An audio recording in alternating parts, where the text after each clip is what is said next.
Flights are $1,200 each, my mom said, folding laundry like we were talking about groceries. If you can't afford it, stay behind. I nodded, no argument, no begging, just nodded. I had exactly $84 in my checking account and a stack of rent overdue notices curled on the counter behind me.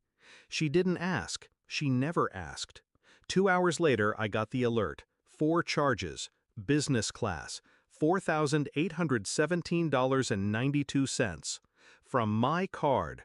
Not my name on the ticket, not my seat in the sky. I opened my banking app, stared at the screen, thumb hovering. Then I hit Dispute All. Clicked Lock Card. Paused, then Request New Number. It took less than a minute to erase them from my finances. But it wasn't just a card I shut down. It was history. See, growing up, I was the responsible one. The one who co-signed the utilities when my mom's credit got flagged. The one who let them use my name for the family phone plan. The one who loaned money I never saw again. They taught me loyalty meant silence, sacrifice, obedience. But what they really meant was, you're useful until you're not. I started noticing it 2 years ago. My dad would ask for my login to check something and forget to log out. Sudden withdrawals, missing refunds, bills I never charged. When I asked, he waved it off. You're being dramatic. You always are. So I started tracking, quietly, screenshotting, recording calls. Every lie, every dodge, every shift in tone. They thought I was too emotional to think straight. They didn't see the storm building in silence. The moment the charges hit my card, I knew exactly what had happened. They bought the tickets, used my card, and fully intended to deal with it later. Later never came, unless I brought it to them. But I didn't. I let the charge hang, watched it drop into under investigation, and waited.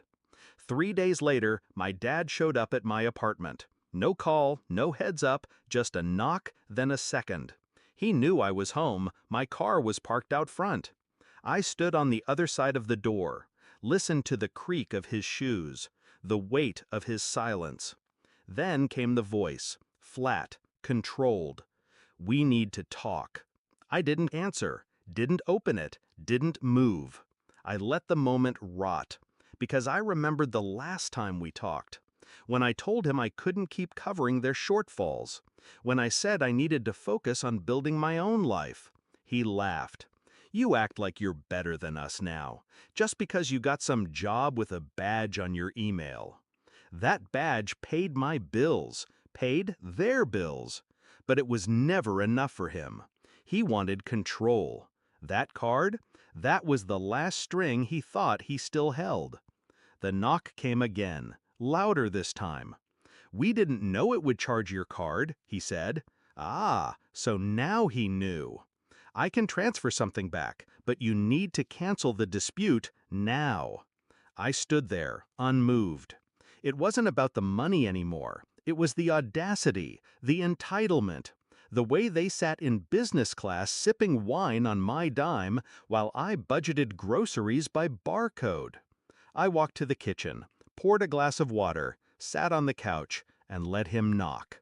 After 15 minutes, he stopped. I watched from the peephole as he walked away, hands stiff, jaw locked.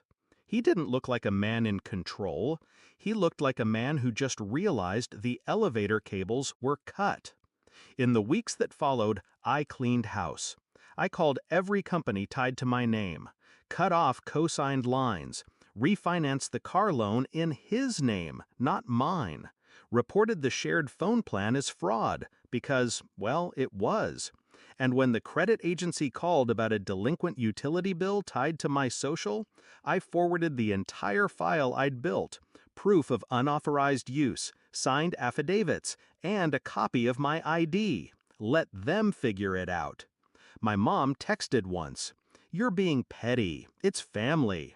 I didn't answer, because I remember how family spoke to me when I was broke, how they used my stability like a doormat and called it helping out. No more. Last month, I bought a new phone, new number, new plan. No shared lines, no backdoor access, no open doors.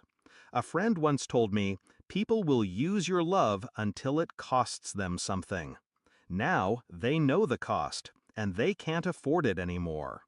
I still see them on social media sometimes, posting beach photos, smiles too wide, captions like, "Nothing stronger than family."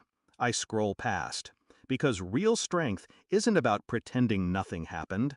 It's about standing in the wreckage you didn't cause, and choosing not to rebuild it for them. They spent years holding the reins, but they forgot I was the horse, and I've stopped walking in circles.